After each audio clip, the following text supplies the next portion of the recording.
The moment Elise Harmon walked through the revolving doors of the Magnolia Bay Hotel and Spa, she knew exactly what was coming. It was in the way the concierge's smile flickered as soon as his eyes landed on her face. It was in the subtle straightening of his back, the defensive squint, the way his hand lingered near the phone on the front desk. She hadn't even spoken yet. She wore a bone-colored linen blazer, low heels, and carried a slim portfolio, not flashy, just polished. Her posture was straight, calm. She didn't look like trouble. She looked like someone with purpose. But to the concierge, she looked like someone in the wrong place. "Ma'am, this area is for registered guests only," he said sharply before she could even set her bag down.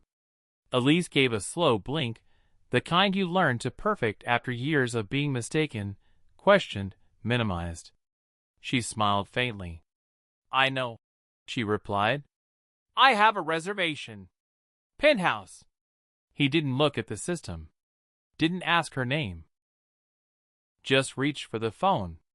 "I'll need to call security if you don't step away from the counter." For a long beat, Elise said nothing. She just watched him. The hotel was gleaming. Fresh orchids in glass vases. Jazz humming from invisible ceiling speakers. And at the heart of it, a front desk where a black woman could still be treated like an intruder in the house she built. "Let me ask you something. Have you ever walked into a room you paid for, planned, built, hired for, only to be told you didn't belong?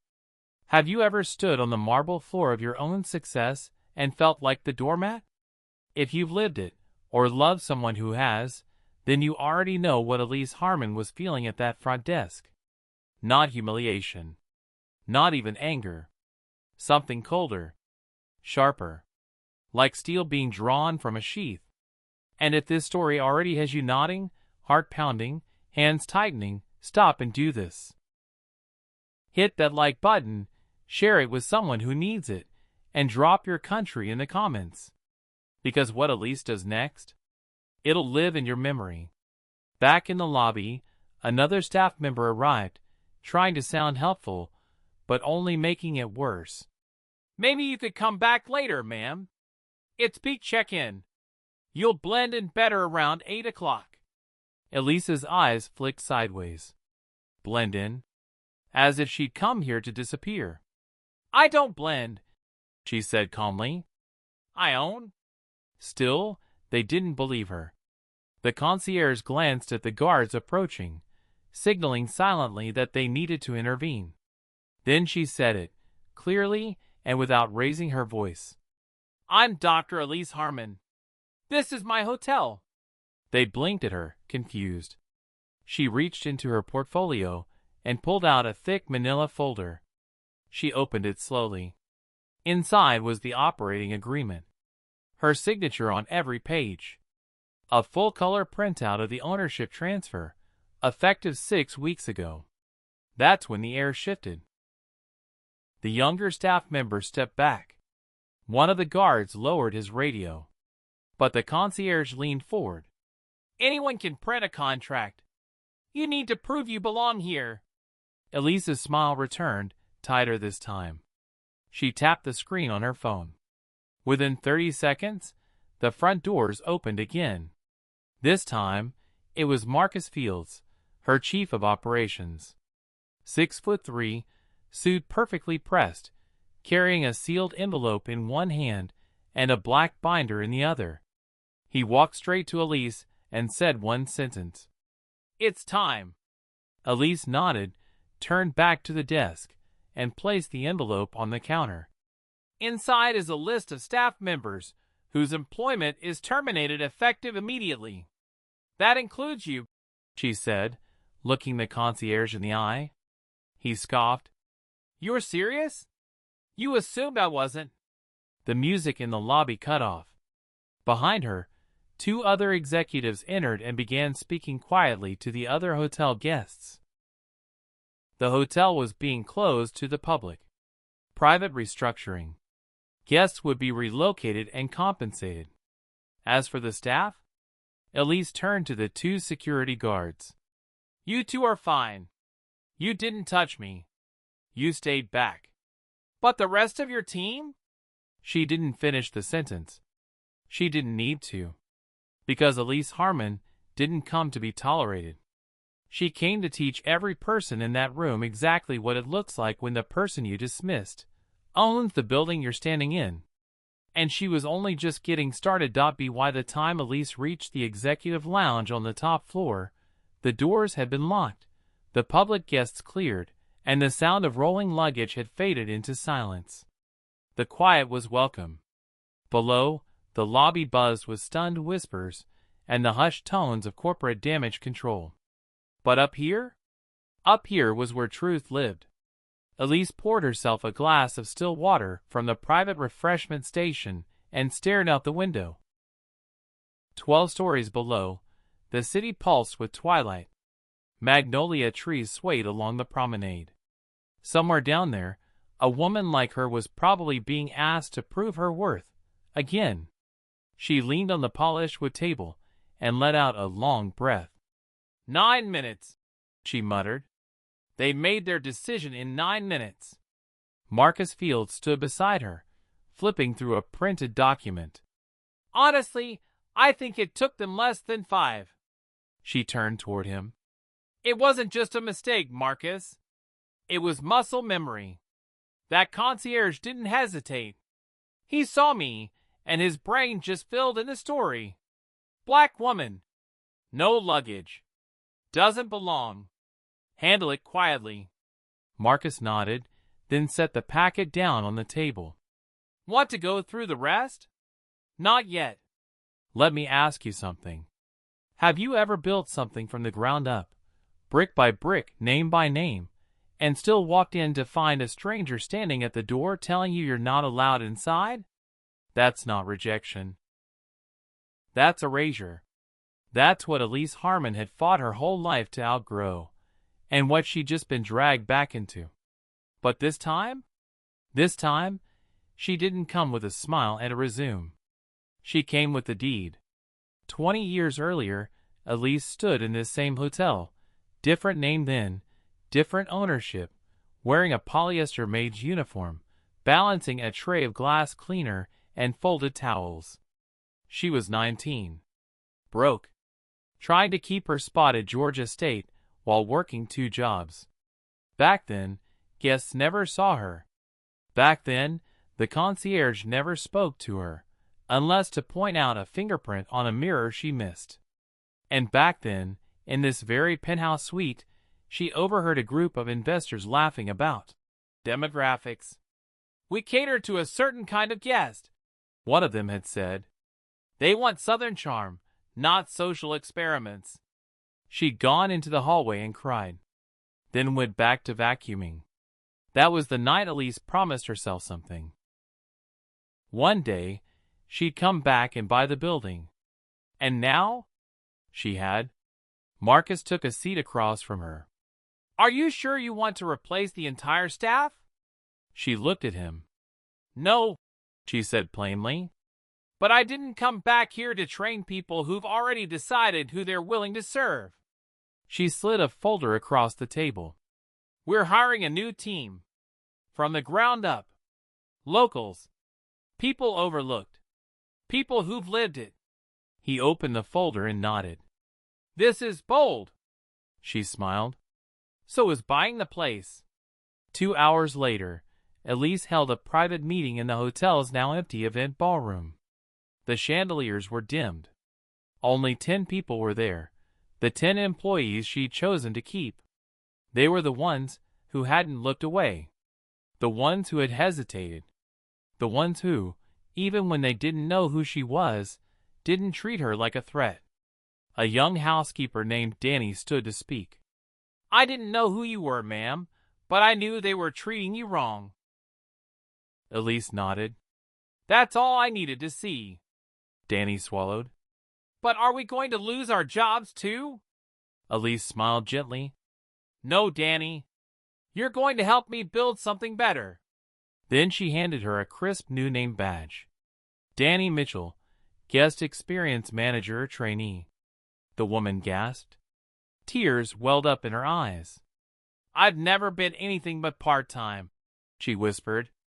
Well, Elise said, that changes tonight. Back upstairs, as the moonlit skyline reflected across the penthouse windows, Elise stood alone and looked out across the city. This hotel hadn't just been a trophy. It had been her battlefield, her monument, her message. Because sometimes, legacy isn't what you leave behind. It's what you reclaim. By the time Elise sipped her first coffee, she was trending. The clip was only 24 seconds long. A lobby guest had filmed part of the confrontation. Elise standing calmly at the front desk while the concierge barked at her, security inching forward, unaware they were about to be unemployed. It wasn't loud. It wasn't violent. But it was surgical. The kind of quiet authority people rarely expect from a woman like her. Some praised her. That's how you shut down disrespect. Others sneered. Overreaction. Entitled. Why not just show ID? Elise didn't flinch. This wasn't her first viral moment. But it was the first time she'd gone viral on her own property. She watched the morning coverage play out with measured detachment. She didn't care about pundits. But she cared about narratives. And already, the story was slipping out of her hands. That's when Marcus stormed in. We have a problem, he said, holding up his phone. On the screen was a video uploaded just 30 minutes ago. A tearful, unshaven man staring into the camera, voice trembling. The concierge. Now jobless. Hi, everyone, he said. I just want to explain what happened. I didn't know who she was. I thought she was lost. They're saying I was racist, but I wasn't. I have black friends. I've never treated anyone badly. I'm just a guy doing his job, and now I'm unemployed, humiliated, and they cheered when I was fired. Please don't cancel me. It had over 700,000 views already. And in the comments, chaos. This is the real victim. Why does everyone have to be a villain now? Imagine losing your job over a misunderstanding. Elise stared at the screen. And there it is. What? Marcus asked. The apology tour disguised as a sob story. You want me to respond? No. Let them have their moment. I have work to do. Let me ask you something. Have you ever seen someone flip the story, turn your pain into their pity, your power into their punishment, because they couldn't handle the truth of their actions? That's what was happening here. Elise hadn't screamed. She hadn't humiliated anyone. She'd simply said no. And the world didn't know how to handle that. Later that afternoon, Elise met with her new staff in the rooftop conference room. Danny, now in a freshly pressed gray uniform with guest experience manager, trainee, stitched across the pocket, stood at the front with a clipboard beaming. They were preparing for their soft reopening. Local vendors were bringing in sustainable products. A renowned black chef from Atlanta was overseeing the kitchen transition. Everything was shifting fast, and some folks weren't happy. I've gotten 5 emails from former vendors asking to be reconsidered, Marcus said. All of them claiming they were just following protocol. They were, Elise said. Protocol rooted in exclusion. She turned to Danny. Who's on the front desk this weekend? Me, Danny said, almost shyly. Elise smiled. Good. I want the first face our guests see to be someone who understands the difference between politeness and respect. But while the hotel was shifting, the noise outside wasn't fading. By evening, a small crowd had gathered across the street. A few held up signs. Due process, not power plays. A news van idled nearby. Elise didn't react. But Marcus paced. They're building a narrative. You're the villain now. No, Elise said calmly. I'm the mirror. And some people don't like what they see. That night, Elise received an anonymous email. Subject line. You don't belong here either. No message. Just a grainy scan of her old employee badge. Housekeeping, 2003. Her name. Her photo. Her title. She stared at it for a long moment. Then she hit print. The next morning, she pinned the old badge beside the new one in the staff lounge.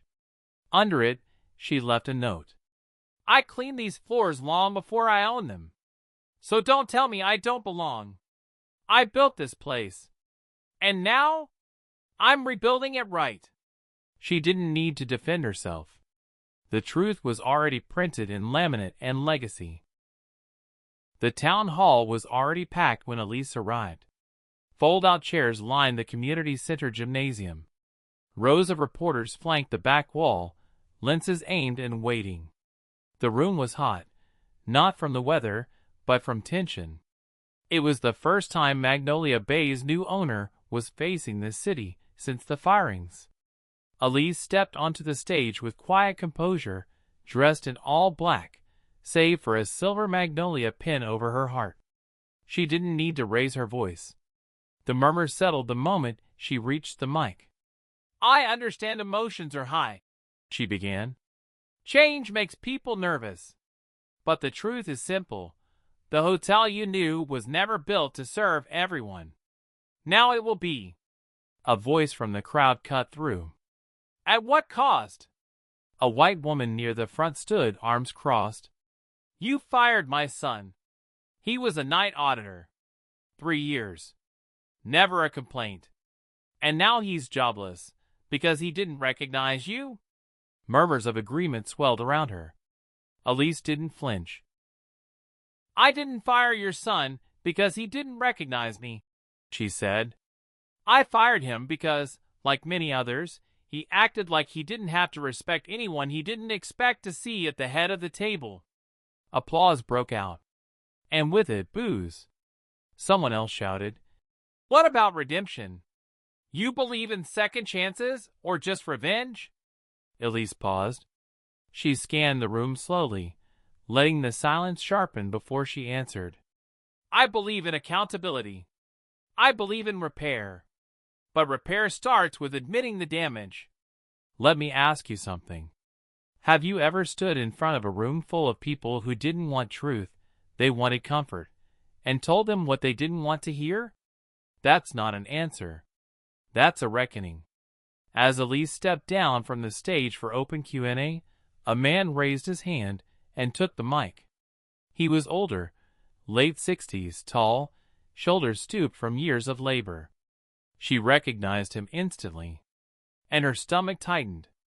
It was Joseph Mathis, the assistant general manager from her days in housekeeping, the one who once told her she'd never move beyond turn-down service, the one who used to dock pay for clocking out 60 seconds late, the one who, when Elise had asked to shadow the front office, laughed and said, You're not management material.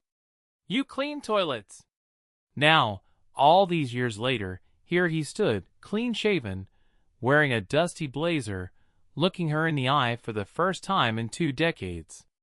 Elise, he said, not Dr. Harmon. I've been watching, and I want to say something. She braced for it. But what came next wasn't venom. It was regret. I didn't believe in you back then. I didn't make room. And I see now, it wasn't because you weren't ready. It was because I wasn't. The room held its breath. I was small, and you weren't, and I was afraid of what that meant. He looked down at the mic, then up again. I'm sorry. The air shifted. Even those who came to attack her were caught off guard. Elise stepped forward slowly. I accept your apology, she said. Not because I need it, but because someone else in this room needed to hear it can be done. Applause broke out. Louder this time. Real. Backstage, after the town hall ended, Marcus found her leaning against the wall, eyes closed. That was a moment, he said. She opened her eyes. Yeah. What I didn't expect. You think he meant it? I don't know, she admitted. But I didn't do this for him. She glanced back at the now empty room. I did it for the girl I used to be, the one he told to stop dreaming. The next day, local news aired a special titled, "The New Face of Hospitality, Elise Harmon and the Battle for Belonging." Clips of her speech circulated. Joseph's apology was quoted in national outlets. Elise didn't respond to interview requests. She didn't need to. The work spoke for itself. But that night, a letter arrived at her desk. No name. No return address. Just a short handwritten note. You can fire a team. You can build a new one. But can you forgive the ones who made you hard? Elise read it twice, then placed it in her drawer, and whispered, I'm not hard. I'm whole. The first guest returned 2 days before the grand reopening. A woman in her 70s, silver hair in a French twist, wearing soft pastels and Chanel perfume. She'd stayed at Magnolia Bay every summer for 13 years and didn't plan to stop. Elise hadn't expected her so early, but Danny greeted her warmly and escorted her to her room. Everything seemed fine until the phone call came. Miss Harmon, it's Danny. I need you in Suite 412. There's been a problem. Elise grabbed her blazer and took the elevator up. When she arrived, Danny was standing outside the door, face pale, eyes wet. She says we moved her luggage without asking, and that someone broke a perfume bottle on her nightstand. I didn't authorize anything. Elise stepped past her gently and knocked once. The door swung open. The guest stood stiffly, arms crossed, the shattered glass swept into a corner. This is unacceptable, she snapped. I left for dinner and came back to strangers in my room. And that girl. She pointed toward Danny, tried to lie about it. Danny started to explain, but Elise raised a hand. Let me look into it. Back in the hallway, she turned to her new staffer. Tell me everything. Danny took a shaky breath. She asked for an extra bathrobe earlier. I delivered it. Then housekeeping said she requested her room be freshened while she was out. I double-checked the log. It was her handwriting. But now she's saying she never made the request. Elise nodded slowly. And the perfume? I didn't touch it, Danny whispered. But I knocked the table slightly when adjusting the pillows. I didn't even notice the bottle. Let me ask you something. Have you ever been handed a second chance only to fumble it in the first round, while the world watches, waiting for you to fail? Because that's what Danny felt in that hallway. And Elise saw it. The fear, the shame, the pressure to be perfect, especially when no one expected you to even be allowed in the room. Back downstairs, Elise checked the logs herself. The request was there. Signature matched. It had been a simple miscommunication. But the bottle? That was real. A small mistake, yes. But it had happened. The question now wasn't whether to discipline Danny. It was how. Because Elise wasn't just building a staff. She was building a culture. She asked the guest to meet her in the parlor for tea. Calm, neutral ground. I want to offer my apologies for the disruption, Elise said. There was a misstep during service, and that's on us. The guest nodded. I appreciate that, but it's unsettling. You can't just let staff roam around without boundaries. Elise smiled politely. Agreed. But we also can't let a mistake define a person. The woman raised an eyebrow. I'm retraining Danny personally, Elise continued. And I hope you'll give her, and us, another chance to get it right. The guest didn't reply. But she didn't pack her bags either. That night, Elise called Danny into her office. Danny sat stiffly, hands clasped. I want to apologize again, she said quickly. I should have been more careful. I understand if. Elise held up a hand. I'm not firing you. Danny's eyes widened. You're not. No, but I am promoting you. She blinked. Wait, what? I'm making you assistant floor manager. Because when the mistake happened, you called me. You told the truth. You didn't try to spin it. You faced it. Danny's voice cracked. But I broke her bottle. And you owned it. That's leadership. Tears spilled down Danny's cheeks. I never thought someone like me. Elise leaned forward. Someone like you is exactly who I built this for. Later, Elise returned to the now quiet lobby and stared at the grand chandelier overhead. So many people believed success was about image, flawlessness, polished smiles, perfect outcomes. But that wasn't her model. Her model was people who were willing to fail forward, people who had never been given room to grow. She wasn't trying to create the perfect staff. She was trying to build legacy in motion, one imperfect soul at a time. Elise was in the kitchen going over menu adjustments with the new executive chef when her assistant burst in, breathless. There's someone here to see you. He says he's a partner. Didn't make an appointment. Elise didn't look up from the clipboard. Name? Gerald Langston. The pen slipped from her fingers. Gerald Langston. The investor who backed her first property deal 15 years ago. The man who helped her secure Magnolia Bay's final financing. The man who once told her she was brilliant but too emotional for high-level asset management. They hadn't spoken in over a year. He wasn't supposed to be in town. Elise wiped her hands and headed to the lobby. Gerald stood by the fireplace, charcoal gray suit, arms crossed. Not smiling. Well, he said as she approached. Quite the little storm you've kicked up. Nice to see you too, she replied. He nodded toward the front desk. You fired the entire team? I fired the problem. He raised an eyebrow. The press says otherwise. The press also called me a housekeeper once when I was checking into my own suite. He chuckled, but not kindly. I flew in because the board is nervous. They don't like the headlines. They're asking questions, wondering if you've lost objectivity. I haven't. Good. Because they're talking about pulling the brand license. Elise felt her jaw tighten. This was never about branding, she said. This was about ownership. Not to them.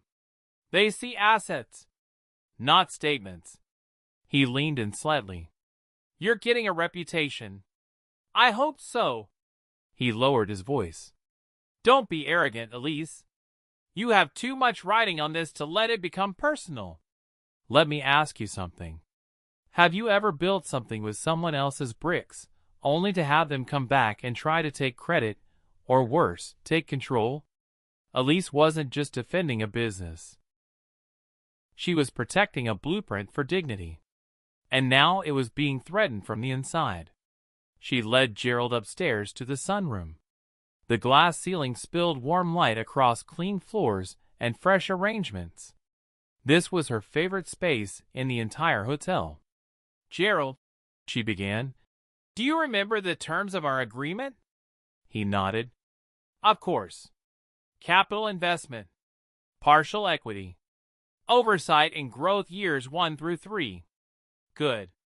Then you also remember the clause I insisted on. He frowned. Refresh me. She pulled a folder from a drawer and flipped to page 16. Clause 9b.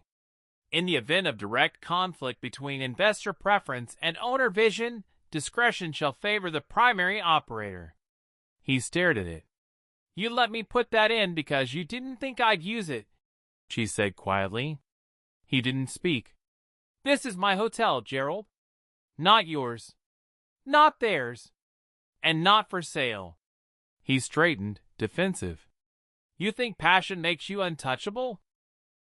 That clause won't shield you if the investors walk. She closed the folder. Then let them walk. He stared at her for a long time. Then his voice lowered. I underestimated you. You did. He stepped back, nodded once, and turned to leave. As he reached the door, he paused. "For what it's worth," he said without facing her, "it's better than I expected. The energy, the team, it's different." She crossed her arms. It was always supposed to be. And just like that, he was gone. Later that night, Elise stood in the garden terrace as twilight crept over the city. The staff had finished orientation. The lighting crew was testing outdoor fixtures. Soft jazz drifted from inside. Marcus joined her, holding 2 glasses of cider. "So what did he want?" he asked. "Control." "And what did you give him?" Elise sipped her glass, then smiled. "A tour." At 10 p.m., her phone buzzed. A message from Gerald. "If you ever scale this, I'll buy in again. The right way this time." She didn't respond. Because this wasn't about who wanted in. It was about who she refused to leave behind. The reopening gala began at exactly 7 p.m.